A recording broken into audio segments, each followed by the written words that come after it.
Gjë tjetër e prish abdesin nëse lyhesh me makijazh apo me shmika, si përdoret në këtë. Do thot zbukurimi I femnës, do thot me makijazh apo me shminka. Domethënë kjo me siguri është pasi të marrësh abdes. Nuk e prish abdesin, por këtu duhet më parashtruar një pyetje tjetër.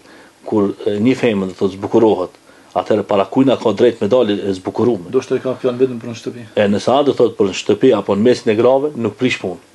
Por ajo motër duhet me ditë apo thonë se kur don me marr abdes të ri, atëherë përsëri do thot duhet me I prish ato shminkat edhe makijazhin edhe me marr abdes. Sidomos kjo do thot ndodh me nuset e reja, të cilat do thot ndreshin frizura kanë 100 euro apo 200 euro. Do të bëjnë abdesin deri në tek një ditë po ndëgjoj apo thonë disa gjona shka thash këto a janë tamam me men apo jo. E kanë ndresh frizurën 100 euro edhe ta natën do thot flen kom që për mos e prish frizurën.